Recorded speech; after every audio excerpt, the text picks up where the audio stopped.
Shalom saudara-saudara.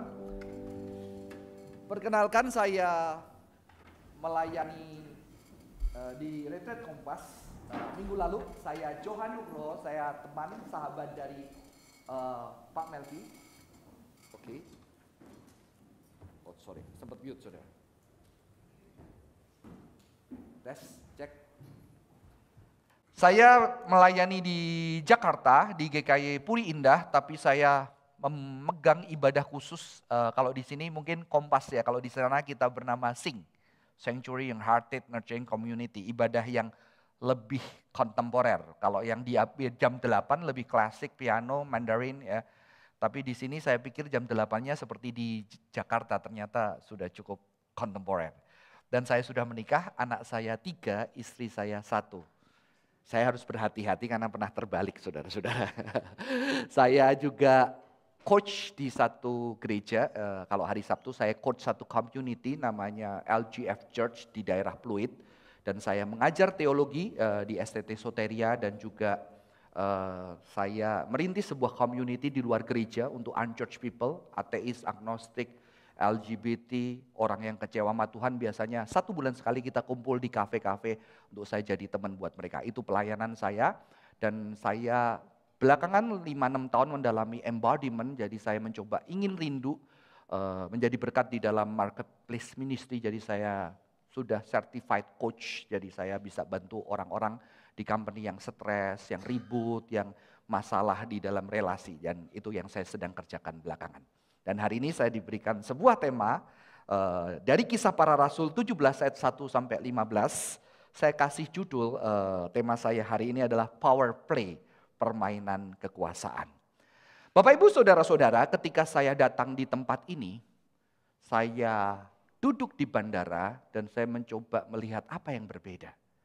Dan setelah itu baru Pak Melki muncul. Jadi begitu saya ingat Sydney setelah ini, muncullah wajah beliau. Ya. Dan ini gereja yang pertama saya berkhotbah di Sydney, jadi saya tidak akan pernah lupa gereja ini. Ya. Dan sesuatu ketika ditanya Pak Melki, apa yang paling berkesan? Saya langsung bilang, kayaknya di sini orang tidak terlalu pusing masalah siapa lebih kaya, siapa lebih miskin. Ada, betul ya? Gimana pusing? Udah pakai jaket tebel. Emang kelihatan kalung berliannya? Kagak. Semua pakai sepatu bagus, bisa sepatu bagus. Itu yang saya rasakan Bapak Ibu. Di sini tidak pusing lagi mencari kekayaan. Tasmu merek apa? Saya LV, kamu merek. Kalau Indonesia Elizabeth gitu ya. Oh nggak boleh sebut nama ya. Gue lebih tinggi dari kamu. Bapak Ibu mungkin itu tidak menjadi, tapi kalau Anda di Jakarta itu menjadi sesuatu yang penting. Beberapa anak yang pulang dari luar negeri datang ke Jakarta, salah satu pressure yang berat adalah gue kok tidak sehebat dia. Banyak anak datang ke counselor karena melihat dirinya membandingkan dengan Instagram, dengan sosial media, kok aku tidak sesukses mereka. Bapak Ibu saudara-saudara, dunia kita itu sistemnya seperti ini. Kita ada di dalam dunia kapitalis, ya. Dulu saya berpikir, waktu tinggal di Asia, di Indonesia, ada penguasa, ada orang kaya yang elit yang memanfaatkan orang di bawahnya. Ada yang elit memanfaatkan orang di bawahnya. Ada penguasa satu yang paling tinggi sampai ke bawah yang paling rendah. Rakyat kecil yang semakin banyak. Maka yang kaya-kaya, yang miskin-miskin. Saya dulu berpikir seperti itu. Tapi setelah belajar filsafat, belajar sosiologi, belajar ilmu sosial, saya mulai menyadari. Ternyata di dalam dunia sosial sekarang berbeda. Kekuasaan bukan berarti ada satu kelompok yang menguasai. No. Seorang ahli filsafat yang bernama Michel Foucault mengatakan kekuasaan itu bukan kepemilikan, kekuasaan itu relasi. Power is relationship. Maka kekuasaan itu berubah. Nanti ini berelasi sama ini, kekuasaan negara kita bisa berubah, betul? Kita lihat politik bergerak, berubah. Dan ternyata Bapak Ibu, dunia kita tidak hanya yang atas menguasai yang bawah. Tetapi setiap orang di dalam setiap lapisannya saling menguasai, saling memanfaatkan, saling memanipulasi. Tidak hanya orang kaya memanfaatkan orang miskin memanfaatkan orang kaya. Betul? Makanya ketika saya bertemu dengan anak-anak orang kaya, mereka kasihan. Karena apa? Karena teman mereka datang kepada mereka karena bapak mereka punya company banyak. Sehingga dia juga mencari mana teman sejati. Kadang-kadang sesama teman bisa memanfaatkan. Kadang-kadang bahkan hamba Tuhan dimanfaatkan atau bahkan hamba Tuhan saling memanfaatkan atau hamba Tuhan memanfaatkan jemaat. Pemanfaatan ini relasi. Nggak nyaman saudara-saudara. Dan itu terjadi di dalam setiap lapisan. Jelas ini bukan ajaran Kristen. Ya, bukan ajaran Alkitab Bapak Ibu Saudara-saudara. Saya ingat sekali beberapa tahun lalu ada anak yang saya bimbing sejak SMA. Tahu-tahu setelah lama gak berjumpa dia bilang, kok Johan lama gak ketemu, kangen ya dulu kita pelayanan bareng. Satu gereja luar biasa, boleh gak main ke rumah kau Johan? Wah boleh banget. Saya bilang istri saya, siapkan masakan yang terbaik, bersihin rumah. Dan anak ini datang dengan wajah yang ceria dan dia duduk bersama-sama. Waduh, kita ngomongin pelayanan. Ternyata Bapak Ibu, dia menawarkan asuransi.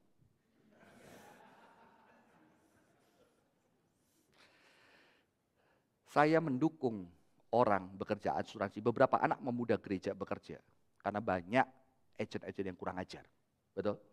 Maka perlu agen-agen yang benar-benar ngajarin. Bukan hanya memanfaatkan. Ya, pekerjaan itu baik. Bisa menolong orang.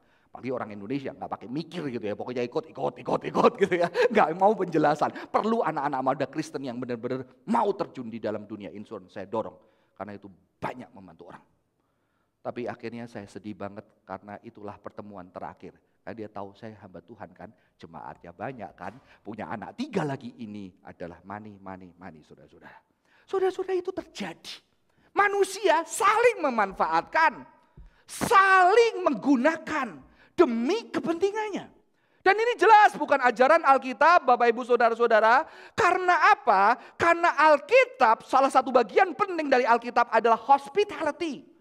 Christian hospitality. Dan kita lihat tokoh tadi yang bernama Yason.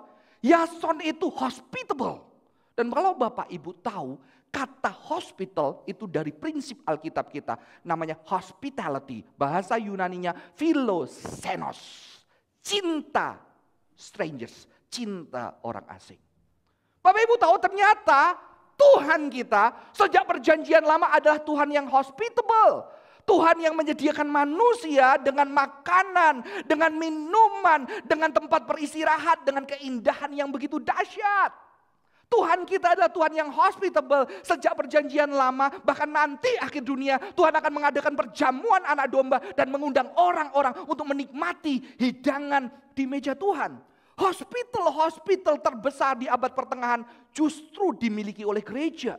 Bukan hanya untuk orang sakit, untuk orang yang kelaparan, untuk orang yang sakit, untuk orang yang lewat ke kota itu tidak punya tempat tinggal, gampang dia datang ke gereja, dia nginep di samping gereja karena di situ ada hospital, rumah kesalehan. Ya, bukan rumah sakit, rumah kesalehan. Karena arti kata hospitality adalah saleh, kesalehan, praktek kesalehan. Jadi kalau Bapak Ibu punya ruang tamu, itu betul-betul dari prinsip Alkitab. Dulu gereja, rumah sakitnya gede banget. Tapi akhirnya jemaatnya udah santai aja. Kan orang miskin urusin gereja.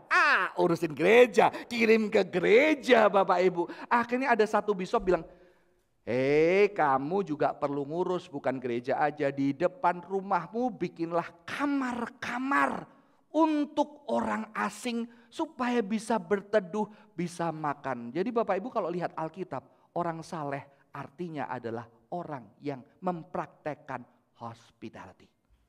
Ya. Inilah ciri kekristenan. Maka di situ Jason menerima murid-murid dan dia menjamu mereka dan berkat Tuhan datang ke kota itu, berita Injil datang ke kota itu. Jadi harusnya orang Kristen yang saleh.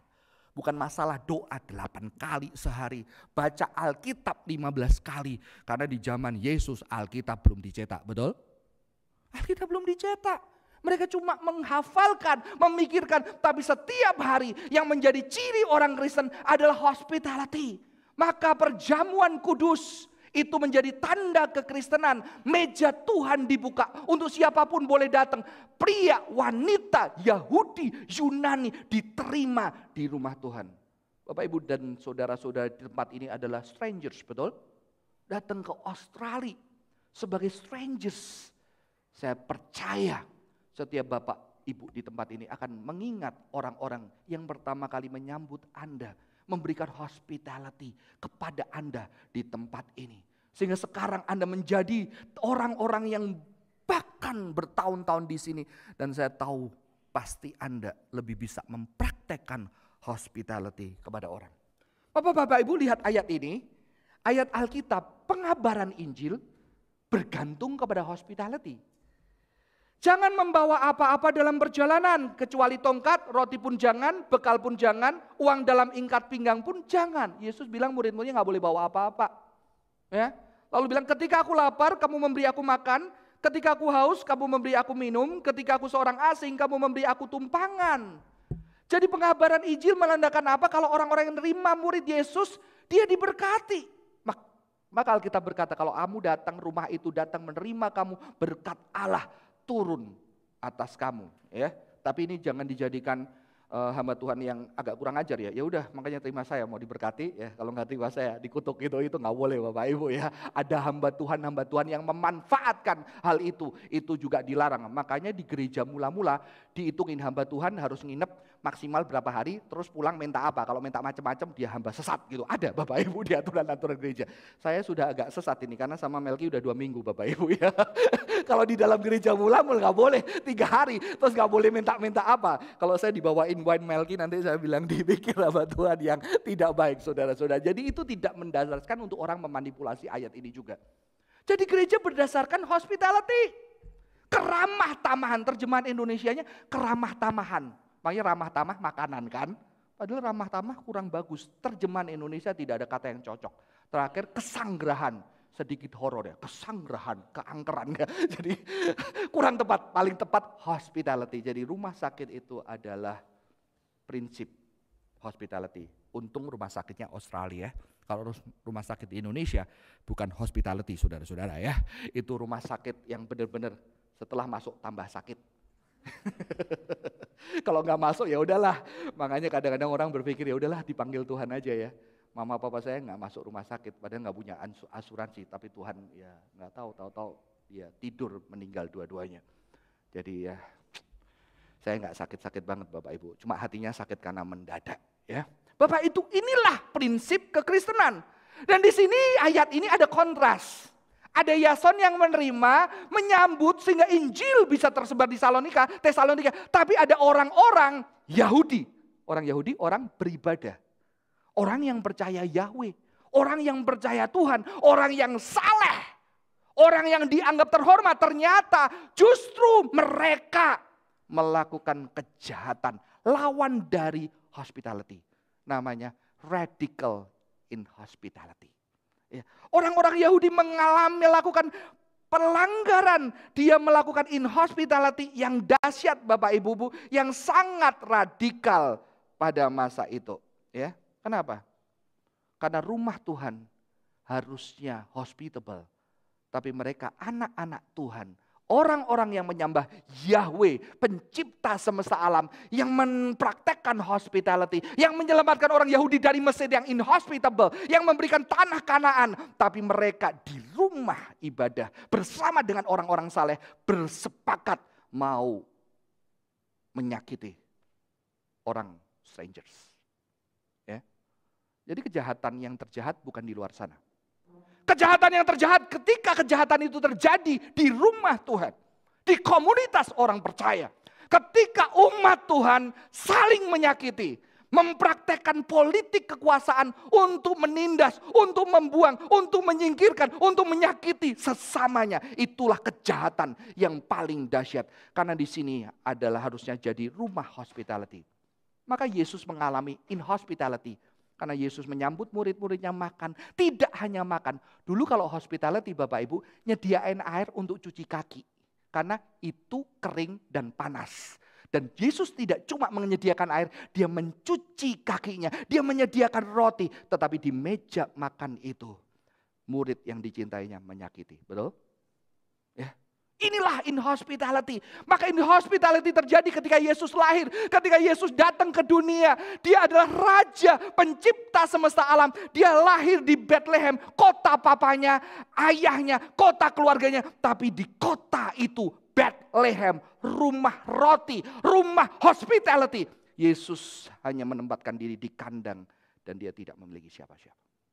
Hanya di kandang yang kotor. Maka Yesus berkata, anak manusia tiada tempat untuk meletakkan kepalanya. Radical inhospitality terjadi di rumah Tuhan. Lihat Bapak Ibu di ayat 5. Dia bahkan orang-orang di gereja ini mencari penjahat dan petualangan untuk bergandengan tangan. Saudara-saudara jangan pikir ini tak terjadi.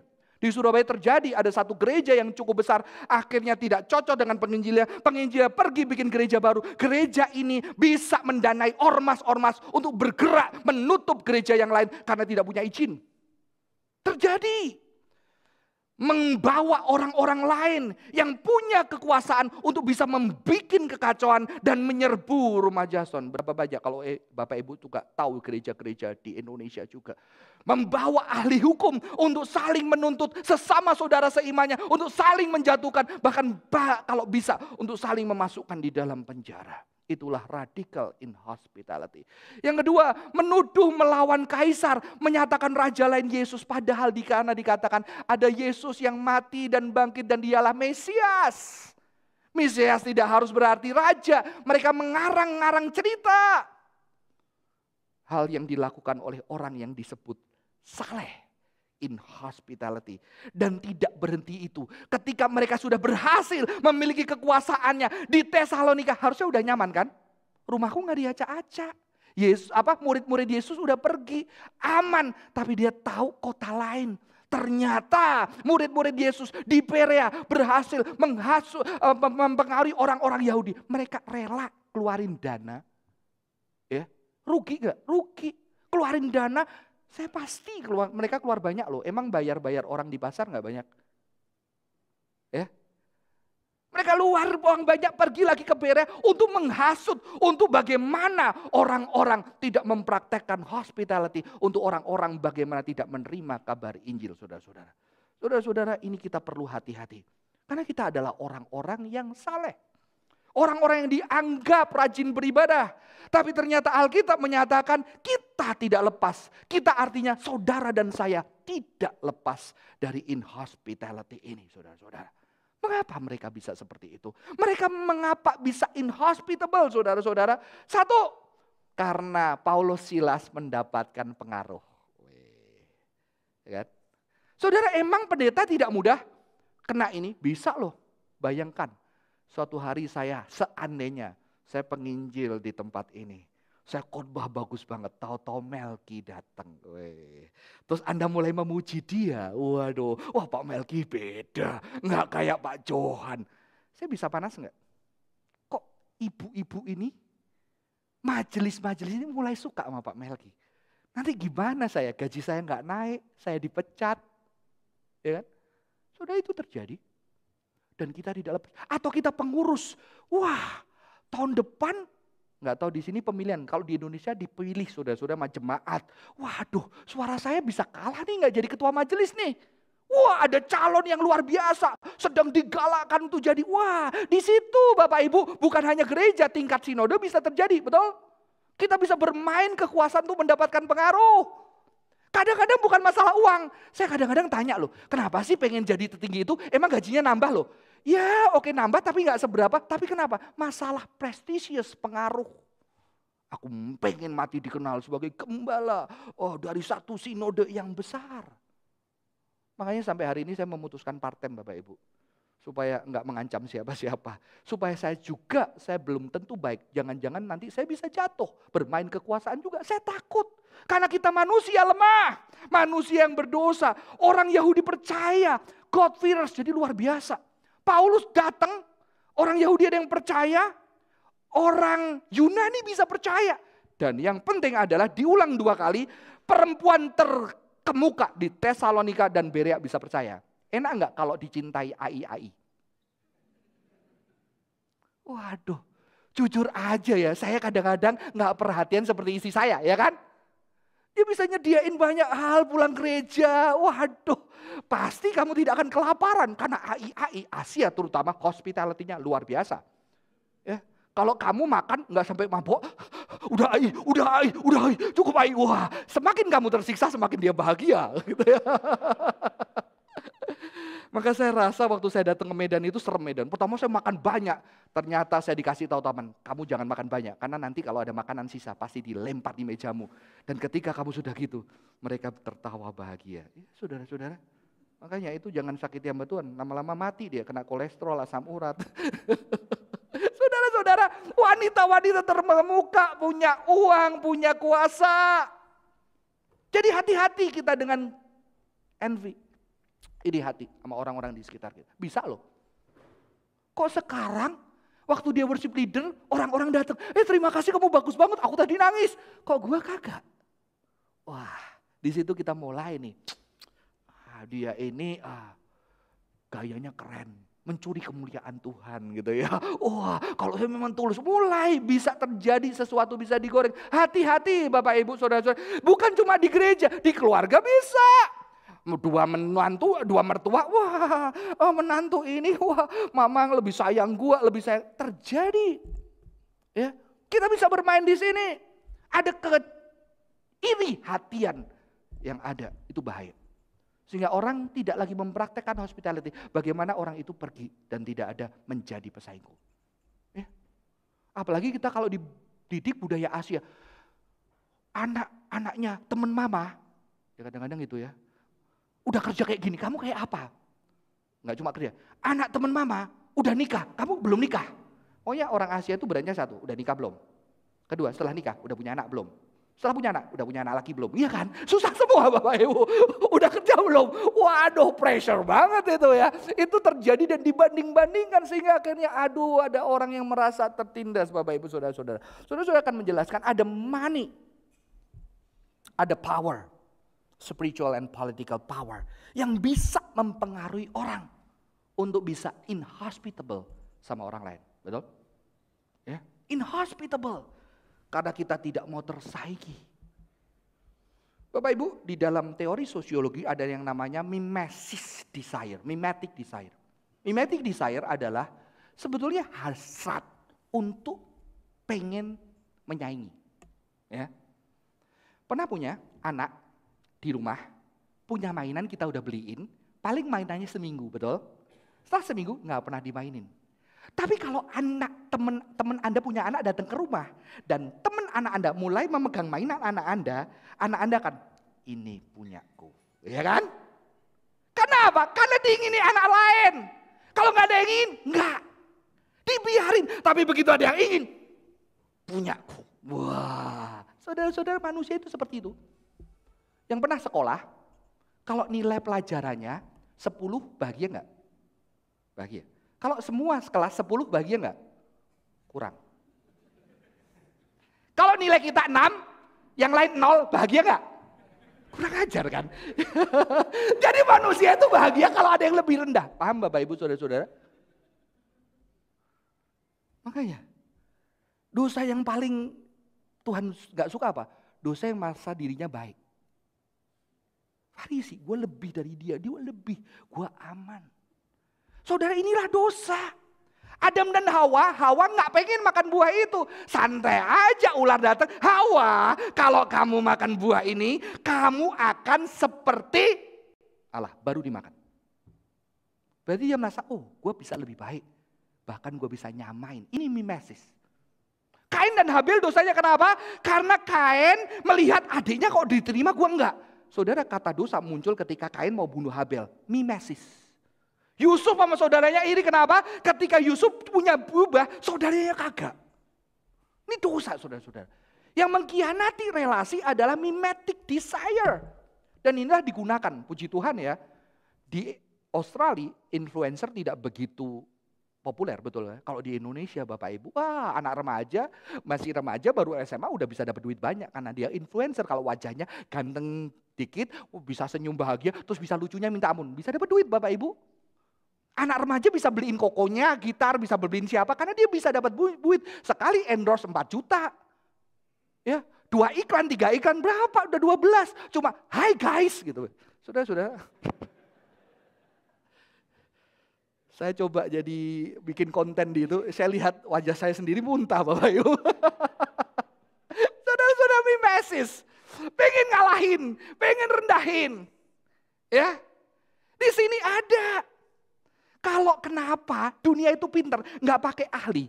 Kalau, artis yang terkenal nggak bisa disaingin. Kalau influencer masih deket. Hai guys, saya beli sepatu ini, enak loh. Ya.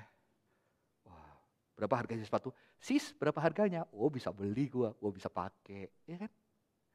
Bisa. Istri saya pecinta food blogger. Lihat. Wah biasanya cabi-cabi gitu kan. Ada babi viral. Kriuk. Wah, istri saya lagi ribut sama saya. Sedih wajahnya terus lihat engkau pipinya temem. Wah, bahagia dia. Akhirnya di mana babi viralnya? Wah, dia antri 1 jam terus dia makan. Wah, saudara, it's happen gitu ya. Karena kita pengen menyaingi, kita mau mimesis orang lain. Ini bahaya. Saudara-saudara, kita tidak lepas. Saya dulu pertama kali jadi mahasiswa teologi, kenapa ya saya milihnya Reform? Khotbah pertama saya, kenapa saya milih sekolah ini kok nggak sekolah yang lain?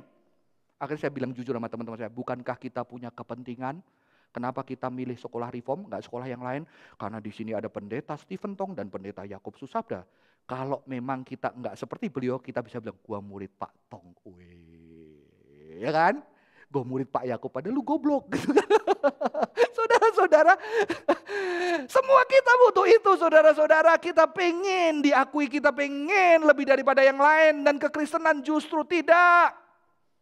Bukan untuk diakui tetapi kita mempraktekkan hospitality. Mencintai bukan melebihi.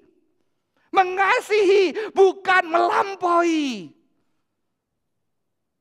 Mendekat bukan menindas Bapak Ibu Saudara-saudara. Pesan kekristenan bukan ini. Maka saya belajar. Apalagi kalau di rumah anak yang gak dapat pengakuan, gak pernah dipuji orang tuanya. Jadi pendeta butuh pengakuan gak? Butuh. Jujur.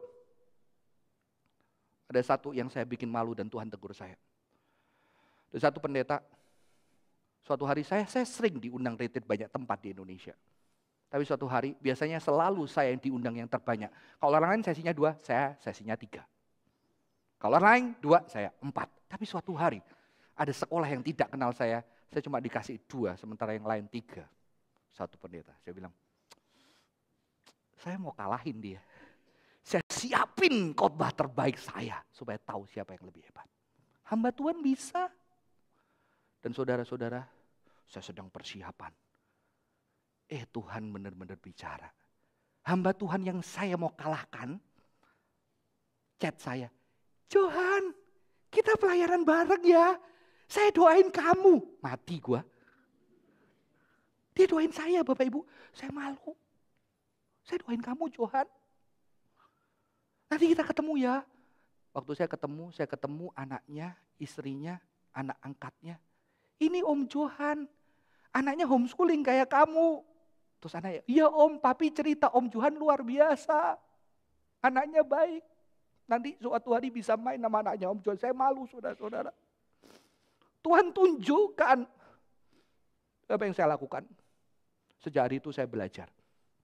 Kalau saya diundang retreat, saya akan duduk mendengarkan pembicara lain. Untuk saya melatih supaya saya tidak selalu pengen lebih dari yang lain. Dan ternyata saya melihat Tuhan pakai setiap orang beda. Dan saya melihat setiap orang, gue gak pernah bisa jadi pendeta ini, gue gak pernah bisa jadi ini. Tuhan dipakai secara beda Bapak Ibu.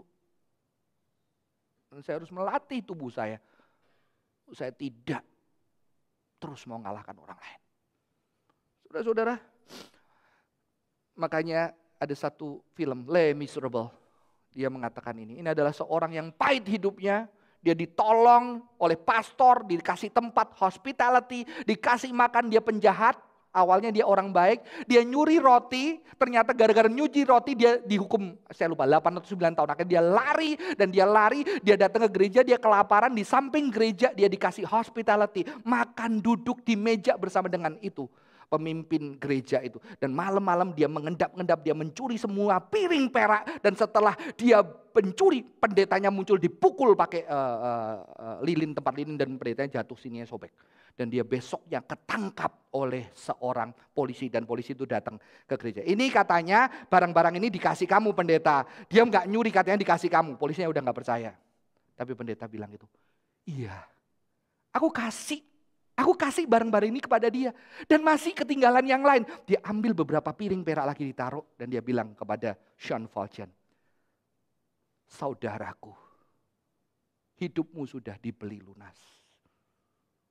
Sejak itu John Valjean berubah.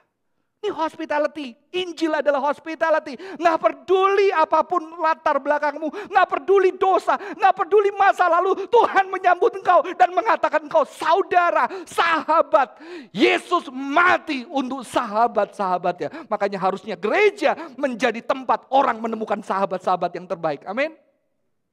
Maka dia mengatakan, apakah aku telah mengizinkan pria ini menyentuh jiwaku dan mengajarkan cinta?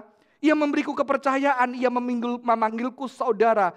Kehidupanku diklaim sebagai milik Tuhan. Aku sungguh merasa malu, dia berkata, aku punya jiwa. Saudara, Sean Valjean. Saudara, hospitality ini bukan hanya di gereja. Di rumah kita juga perlu hospitality, betul?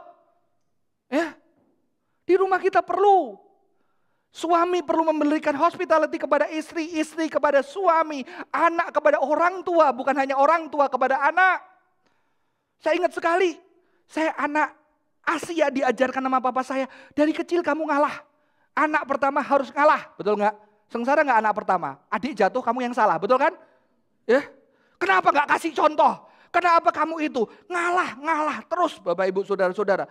Akhirnya saya mempraktekkan, saya tidak sadar saya inhospitable terhadap anak. Saya yang pertama. Sampai suatu hari dia bilang, Pak, kenapa kok ngalah selalu anak pertama ya Pak? Kenapa enggak anak kedua dan ketiga harus belajar mengalah? Kok dia lebih pintar dari gua ya? Oh bener juga ya. Oke, kalau hari ini mengalahnya bersama gantian ya, hari Senin kamu Cece, hari dua Dedek jadi gantian. Siapa yang ngalah terakhir? Saya sampai catetin Bapak Ibu supaya mereka bisa saling ngalah. Ya, puji Tuhan. Tapi suatu hari anak kedua, Pak, kenapa kok aku handphonenya barangnya nggak baru ya Pak? Selalu pakai barangnya Cece Pak, tasnya Cece, sepatunya Cece. Ini bapaknya pelit ya. Bapak Ibu yang kedua bilang gitu, Cecenya bilang apa? Yang sudah dapat, oh kan memang anak berdua seperti itu. Ini supaya papa hemat. Ya, supaya papa hemat, kamu harus perhati, kurang ajar anak saya pertama. Saya bilang nggak bisa, dia harus juga dapat yang terbaik. Anak kedua kasihan juga dia pakai barang bekas. Ya, mengalami ya. Tertawanya kayaknya kok sangat menghidupi Bapak Ibu. Saya harus belajar menghospitality. Saya pun ternyata, saya pikir saya orang tua harus hospitable. Ternyata saya butuh loh. Mereka suka cinta anjing. Ternyata ketika saya pelihara anjing, mata saya alergi. Ketika alergi Bapak Ibu, akhirnya apa? Akhirnya saya harus minum obat. Dan saya mau kasih anjing ke orang, semua satu keluarga nangis. Ya udahlah, saya berkorban. Saya nangis, terus saya bikinin kandang. Tapi saya bilang, tolong jangan ditaruh di sofa. Terlalu ditaruh di sofa. Pulang-pulang udah bengkak, mata saya merah. Waduh, selalu minum obat. Satu hari saya ternyata capek, saya sampai pernah meledak loh. Gara-gara anjing. Maka saya agak kasar, wah asu saya bilang gitu. Karena memang anjing kan.